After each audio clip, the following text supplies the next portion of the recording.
Well, hi, Rachel. Happy Friday. Welcome to the InnSync show. How you doing? I'm good. Thanks for having me. This is fun for a Friday afternoon. Yeah, I always love. I really enjoy our conversations. I have a fun one that came up, and I appreciate you spending just a few minutes to talk about the craziest marketing ideas that worked for you. And I know a fact that you probably got some experiences to share with me. So before we do that, could you introduce yourself and tell us a little bit about where you're from?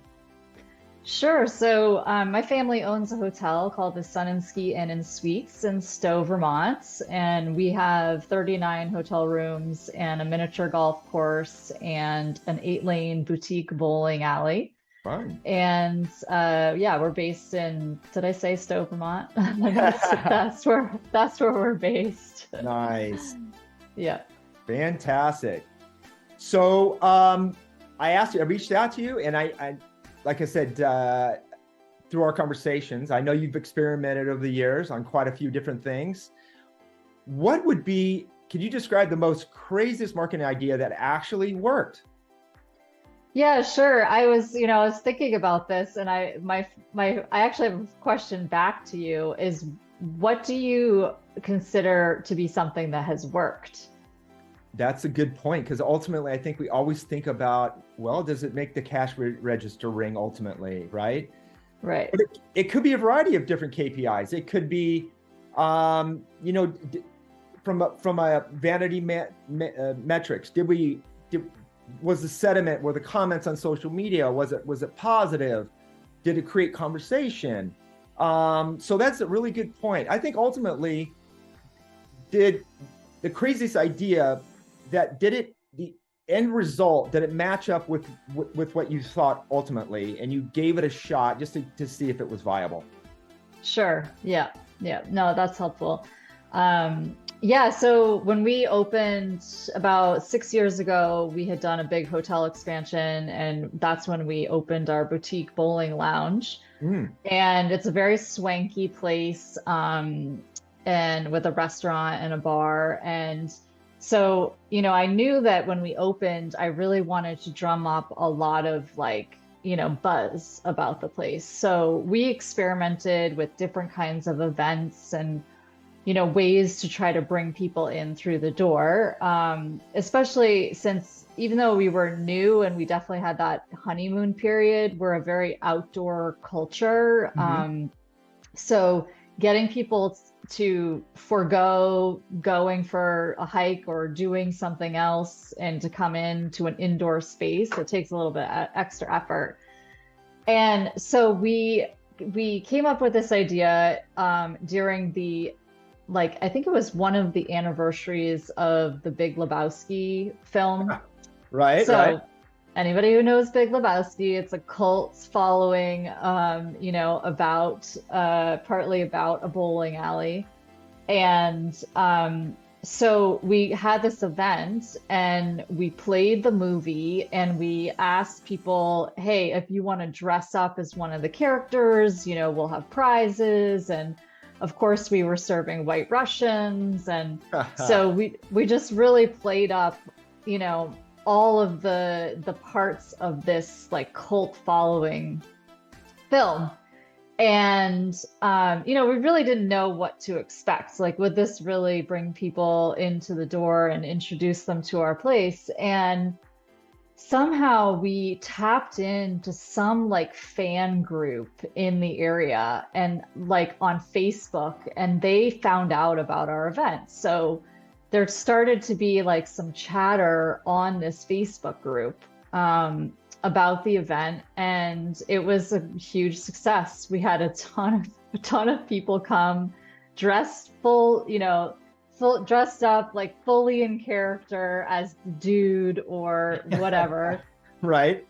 And it was just a super fun night. And that's a small example, but I think it just speaks to, the idea that when you tap into a specific experience for Mm-hmm. people, Mm-hmm. that it can be really successful. And sometimes it's like you don't even know, what's going to resonate with people. But, when it's close to your brand and it aligns with your brand, it's got good potential.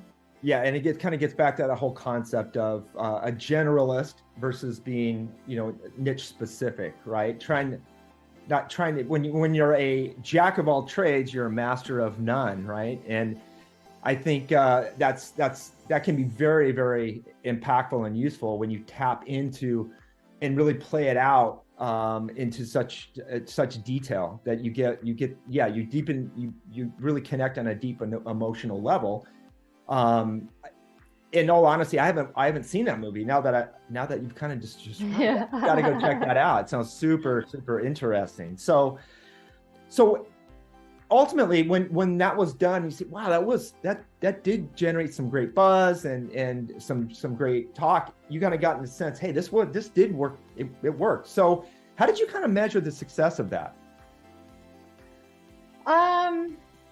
That's a good question. I mean, it wasn't super scientific, but I think that it was more like, anecdotally, like reflecting back on the event, and there's so much good that can come out of it in terms of like photo assets and things like that, and that you can continue to promote it long after the event.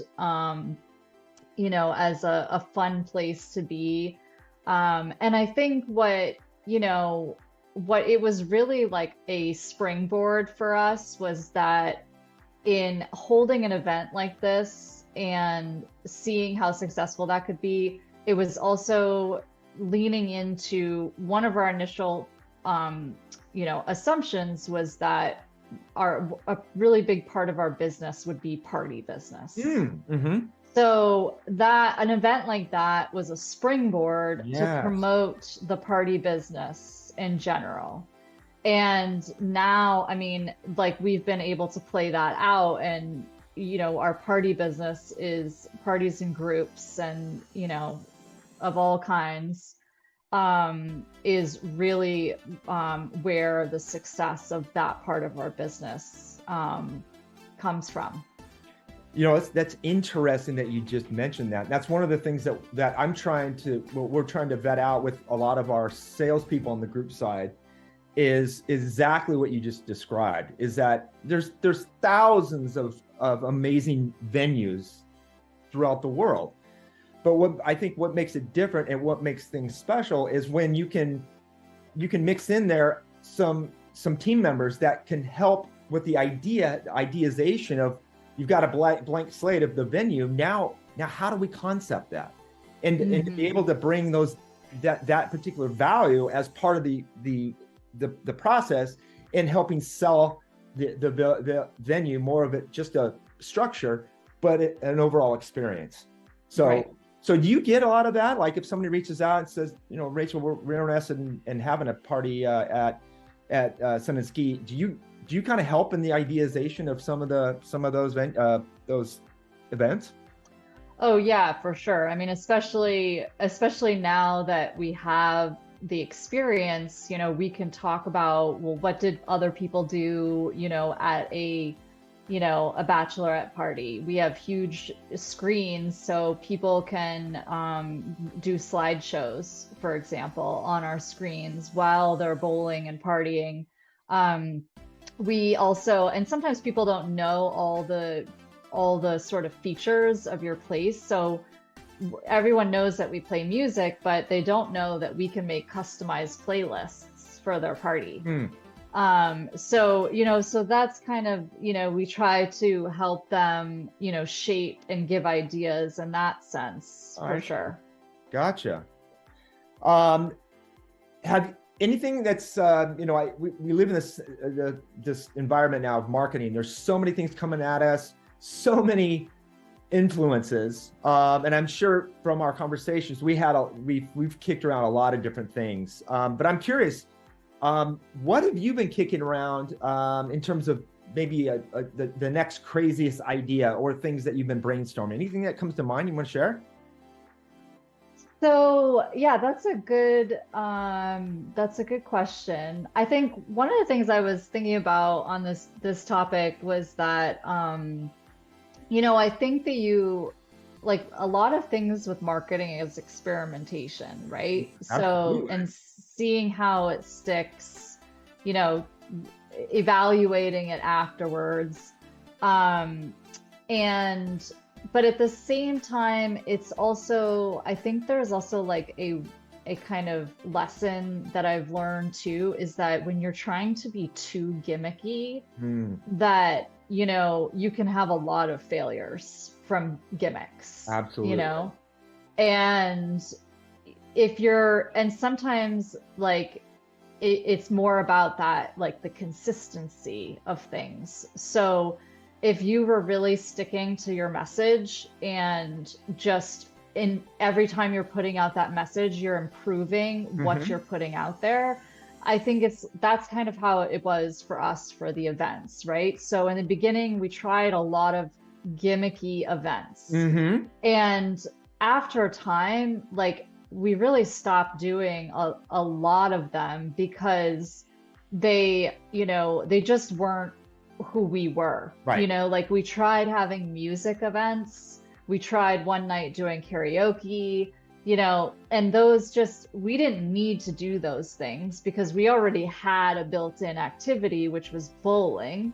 And so once we kind of just realized, like, hey, lean into your strengths Hmm. and focus on that and really refining that message and improving that experience every time you do it, that's what's going to really be successful.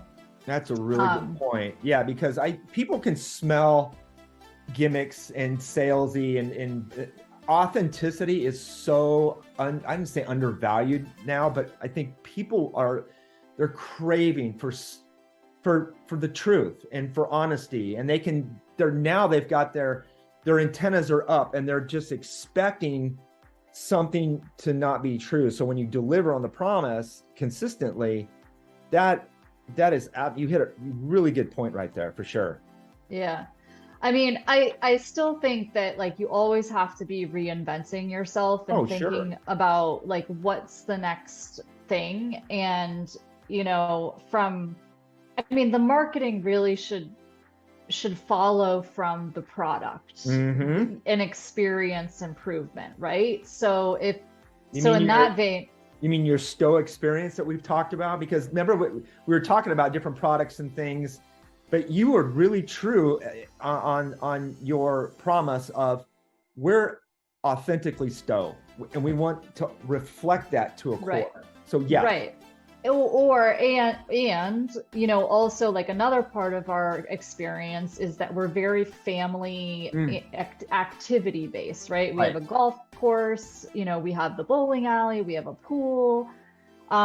So one of the ideas that we've been playing with for a while is we have this room right off the bowling alley that we could potentially do something with virtual reality. Mm, So like a kind of like virtual reality room, that could be another revenue producing opportunity. And especially like, we have times when we have wait lists of hours in the bowling alley, wow.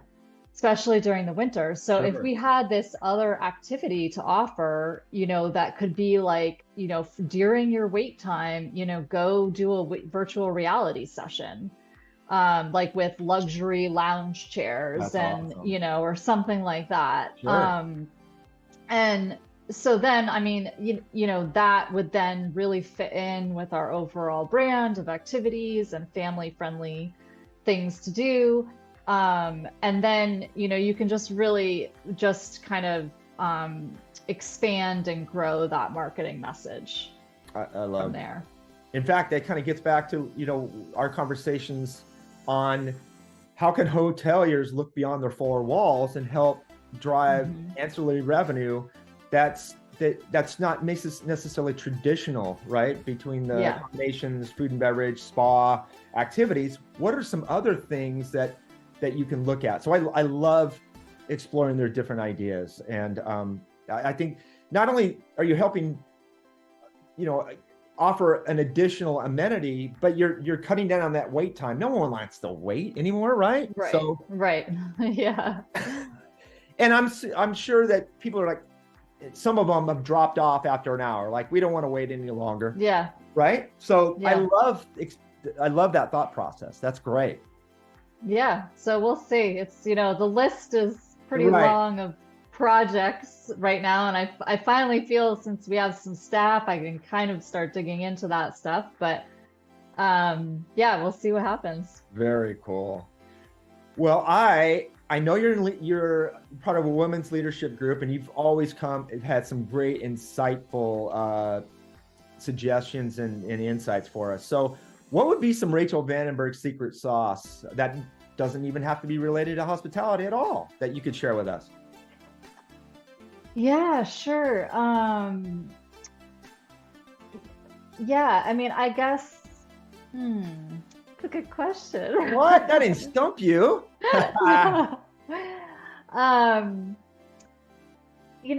think that, okay, I'm trying to remember. I was definitely thinking about this. I think what came to mind for me was I think part of my secret sauce is that I'm a sponge to information and to learning, and I'm constantly learning. And I'm always realizing that, there might be things that I don't know, and, the people that can help me, and people that know more that I can tap into. And I think that's really has been such a big part of who I am. Just makes it so, it makes it so rewarding to connect with people on that level, when you're just realizing that you can learn from each other, and you do it without ego. And, I think that's part of my secret sauce, is just, always learning and applying, taking those lessons, immediately turning around, experimenting with it, accepting that it might not go so well the first time, but maybe, something else happens because of it.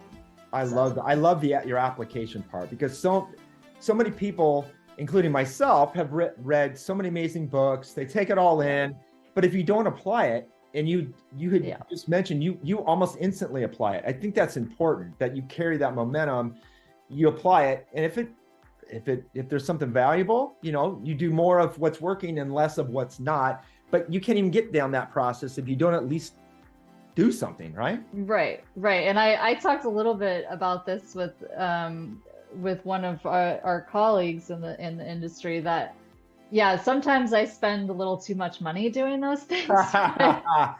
Yeah. But I've learned through, other recent stuff that, you and I have worked on too, just that, that whole principle of crawl, walk, run. I just love that. Absolutely.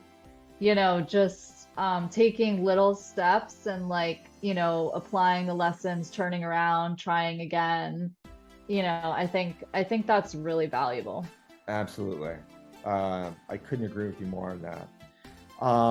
Well, hey, it's been a fantastic catching up with you. I know it's been a little bit of a couple of months or so that we've last talked, but I always enjoy our conversations, and I hopefully you wouldn't mind if I circle back around with you, and we can do this again sometime soon. Absolutely. Thanks so much, Cory. You bet, Rachel. Have a good one. Thanks. You too.